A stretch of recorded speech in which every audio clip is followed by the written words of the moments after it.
विशाल राज्य का वह समय था जब वहां की सबसे सुंदर और प्रतिभाशाली स्त्री अम्रपाली अपने सौंदर्य, नृत्य और संगीत के लिए प्रसिद्ध थी। वह नगर वधू थी, राज्य द्वारा नियुक्त एक सम्मानित स्त्री जो कला और सौंदर्य का प्रतीक मानी जाती थी। उसकी कोठरी में राजा महाराजा, व्यापारी, विद्वान और योद्धा सब आते। उसकी मुस्कान और स्वरूप ने न जाने कितनों को विवेक शून्य कर दिया था, किंतु अम्रपाली के भीतर एक पीड़ा छिपी थी। वह दिखती थी प्रफुल्लित, पर थी भीतर से खाली। जीवन उसे उपभोग का साधन बना चुका था।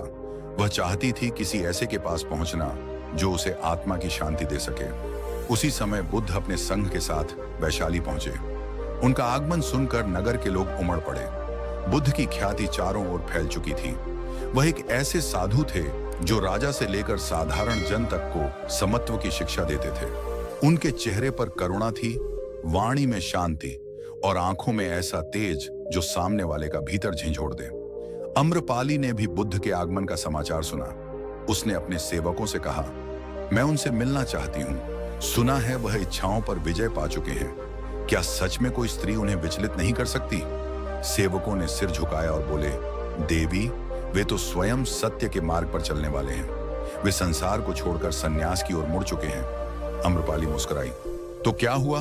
मैं उन्हें आमंत्रित करूंगी। यदि वे सन्यासी हैं तो मेरे घर आने से मना नहीं करेंगे, और यदि मेरे सौंदर्य से उनका मन डगमगाए तो जान लूंगी कि वे भी मनुष्य हैं। अगले ही दिन अम्रपाली ने एक सुंदर रथ सजवाया। सुगंधित पुष्पों से सजी चंदन की गंध बिखेरती हुई वह बुद्ध की ओर चली। चारों ओर की दृष्टियां उस पर थीं। लोग मन ही मन सोच रहे थे कि यह क्या होने जा रहा है। क्या नगर वधू सच में तथागत से मिलने जा रही है? बुद्ध एक वट वृक्ष के नीचे बैठे थे, ध्यान मग्न। उनका चेहरा शांति की मूर्ति था। जैसे ही अम्रपाली ने उनके पास आकर अभिवादन किया, बुद्ध ने धीरे से आंखें खोली। अम्रपाली की सुंदरता देखते ही किसी भी मनुष्य का मन हिल सकता था, किंतु बुद्ध की दृष्टि में कोई कंपन नहीं हुआ। वे शांत थे, जैसे गहरी झील की सतह। अम्रपाली ने कहा, भगवान, मैं चाहती हूं कि आप मेरे घर भिक्षा ग्रहण करने पधारें। मेरी इच्छा है कि मैं आपके चरणों में सेवा कर सकूं। बुद्ध ने उसकी आंखों में देखा, न कोई वासना, न कोई तिरस्कार, केवल समत्व। उन्होंने शांत स्वर में कहा, यदि कोई अन्य पहले आमंत्रित नहीं कर चुका तो मैं अवश्य आऊंगा। अम्रपाली के जाते ही कई भिक्षु चिंतित हुए। उन्होंने कहा, भगवान, वह तो नगर वधू है, वह भोग की प्रतिमा है। यदि आप उसके घर जाएंगे तो लोग क्या कहेंगे? हमारी शिक्षा का क्या प्रभाव पड़ेगा? बुद्ध ने उत्तर दिया, यदि एक पुष्पदायी वृक्ष में मधु है तो भंवरा उस पर भेद नहीं करता कि यह वृक्ष किसके आंगन में है। यदि अम्रपाली का भाव शुद्ध है तो मुझे उसका आमंत्रण स्वीकार करने में कोई बाधा नहीं। संसार शुद्ध और अशुद्ध नहीं होता, मन शुद्ध या अशुद्ध होता है। भिक्षु शांत हो गए। अगले दिन बुद्ध और उनके कुछ प्रमुख शिष्य अम्रपाली के गृह पहुंचे। वहां सुगंध, संगीत और सजावट से भरा वातावरण था, किंतु सब कुछ बहुत शिष्ट और सादा रखा गया था। अम्रपाली ने उन्हें सादे आसन पर बैठाया, स्वयं हाथ जोड़कर खड़ी रही। उसने अपने स्वर्ण आभूषणों को हटाकर केवल एक सादी धोती पहन ली थी। बुद्ध ने भोजन ग्रहण किया और फिर अम्रपाली से कहा, बोलो पुत्री, क्या चाहती हो? अम्रपाली की आंखें भर आईं। भगवान, मैं जीवन से थक गई हूं। मैं जानना चाहती हूं कि इस सुंदरता, इस शरीर, इस भोग के पार क्या है।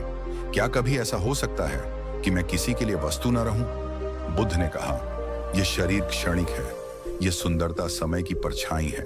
आत्मा की शांति केवल वैराग्य में है। जो विषयों की लपटों से ऊपर उठ जाए वही मुक्त हो सकता है।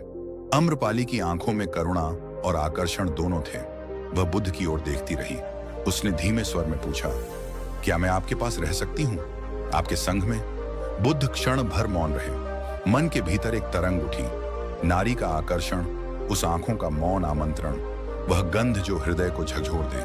किंतु इसी क्षण उन्होंने गहरी श्वास ली, ध्यान किया और भीतर उठती लहर को देखा।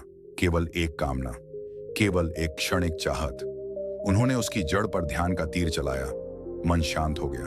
उन्होंने कहा, यदि तुम सत्य की खोज में हो तो नारी या पुरुष का कोई अर्थ नहीं। तुम्हारा स्थान संघ में होगा, पर यह मार्ग कठिन है।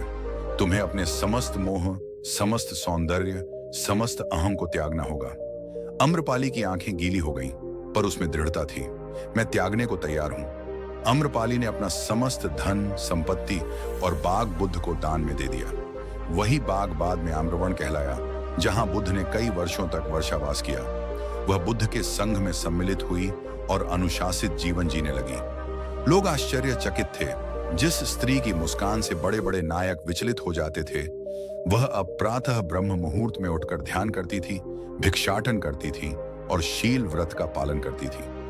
और बुद्ध ने एक और परीक्षा जीत ली थी। उन्होंने सिद्ध कर दिया कि मन का आकर्षण केवल असावधानी की उपज है। यदि साधक सजग हो तो कोई स्त्री, कोई पुरुष, कोई संसार उसे विचलित नहीं कर सकता। एक दिन आनंद ने बुद्ध से पूछा, भगवान, आपने आम्रपाली जैसी स्त्री को क्यों स्वीकार किया?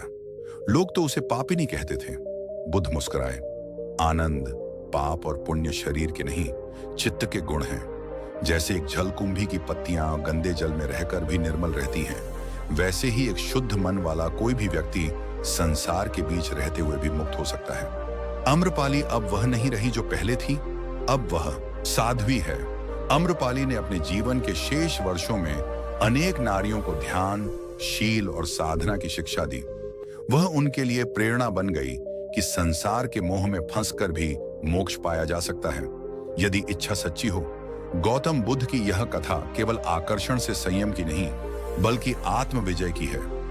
यह दिखाती है कि जब मन संकल्प करता है तो कोई भी मोह, कोई भी सौंदर्य, कोई भी भ्रम उसे रोक नहीं सकता। अगर आपको यह कहानी अच्छी लगी हो तो चैनल को सब्सक्राइब करें और वीडियो को आगे शेयर करें, ताकि और लोगों को शिक्षा मिल सके